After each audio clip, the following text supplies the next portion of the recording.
Palestinian militant group Hamas has signaled its rejection of Israel's latest truce proposal and called for a comprehensive deal to end the 18-month-long war.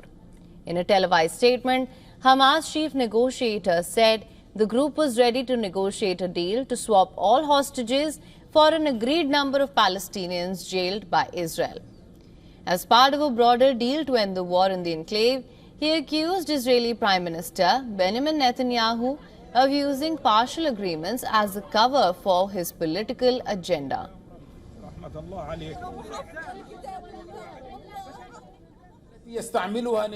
The partial agreements used by Netanyahu and his government are a cover for his political agenda based on the continuation of war, genocide and starvation, even if the price is sacrificing all of his own prisoners, and we will not take part in implementing this policy.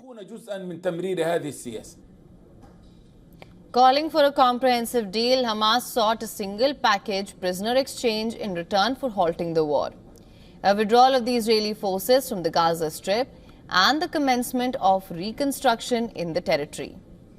According to a Hamas source, the group sent a written response to mediators on Israel's latest proposal for a 45-day ceasefire that demanded the release of 10 living hostages held by the group. It also assured of freeing 1,231 Palestinian prisoners from Israeli jails and the entry of humanitarian aid into Gaza. The proposal also called for Hamas to disarm to secure a complete end to the war, which was rejected by the group.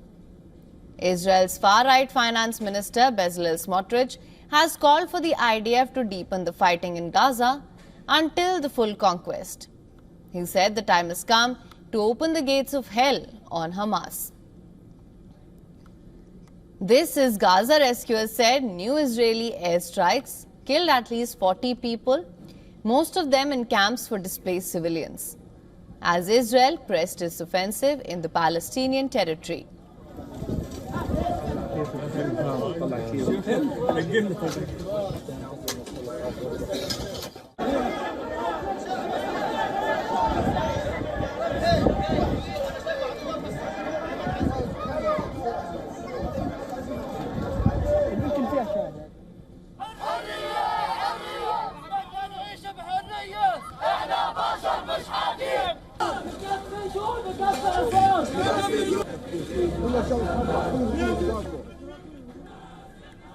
While hundreds of Palestinians staged a protest against Gaza's Hamas rulers in the territory's northern city of Beit Lahiya, calling for an end to the war with Israel.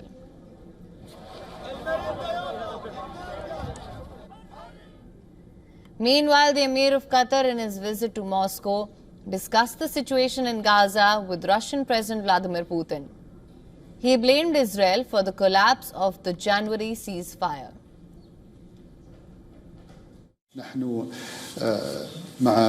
I believe the tragic situation we are witnessing now in Gaza and the daily killing must stop. As you know, we reached an agreement several months ago, but unfortunately, Israel did not abide by this agreement.